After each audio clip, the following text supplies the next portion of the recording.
Now back to football. Newcastle United have confirmed that Italian midfielder Sandro Tonali is being investigated over, alleged illegal betting activity. If found guilty, he could face a lengthy ban from football. Former Aston Villa striker Gabby Agbonlahor, who joined the Breakfast Show this morning, spoke about his own troubles with a poker addiction.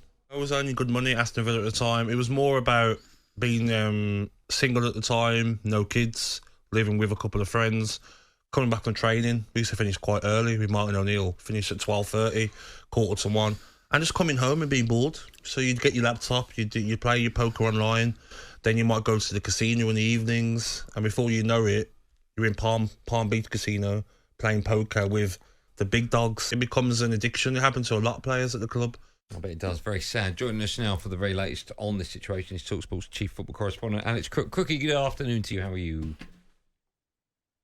Yeah, good afternoon. Very well. You okay? Yeah, we're good. Well, I thought we lost you there for a minute. Listen, what is the latest on that investigation into Sandro Tonali's alleged use of illegal online betting platforms?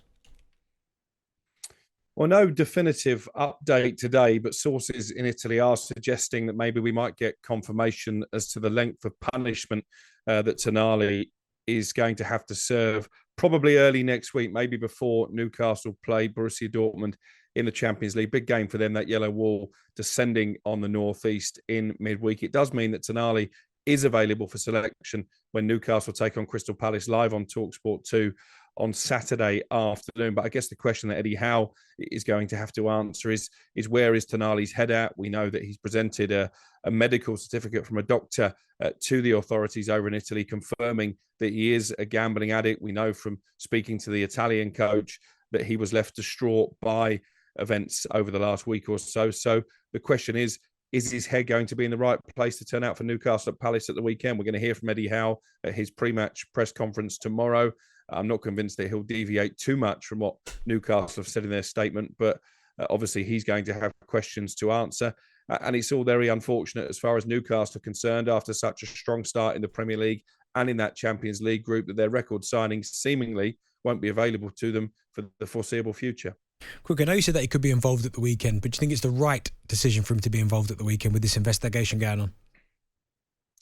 Well, I think ultimately that's going to be a decision for Newcastle and for Tonali himself. Obviously, there is precedent in the case of Ivan Toney. He continued to play after he'd been charged with betting irregularities and after he's admitted some of those charges. He wasn't actually banned from playing until the ban was imposed. So there's nothing in terms of the FA stopping Tonali playing unless the Italian authorities decide to ban Tonali ahead of the weekend, because what we do know is that any ban in Italy will be worldwide. So the fact he's at a new club now won't make any difference in that respect. And from what we're hearing in Italy, and this is only from sources in Italy, nothing from Tonali or from Newcastle yet, he has admitted betting on games involving two clubs that he was playing for. Okay, he was betting on them to win, so there's no question of corruption. But you know, Benta, you've been in and around football long enough that as a footballer, you just can't place bets on football. So I understand the argument that if he is a gambling addict and he's got that doctor's note, then Tonali needs support. But I think he does need to be punished as well, if indeed he has admitted what they're saying in Italy, and therefore he's going to be charged. Crookie, time is against us, but as soon as we get more on this, we'll get you back on. You can tell us as you always do so perfectly. Thank you so much for your time. We'll speak to you in a bit, Crookie. Thanks, guys. For more on that, of course, you can go to the website talksport.com. talkSPORT Drive. Super opinionated sporting debate.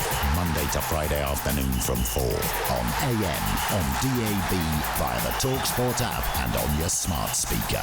talkSPORT.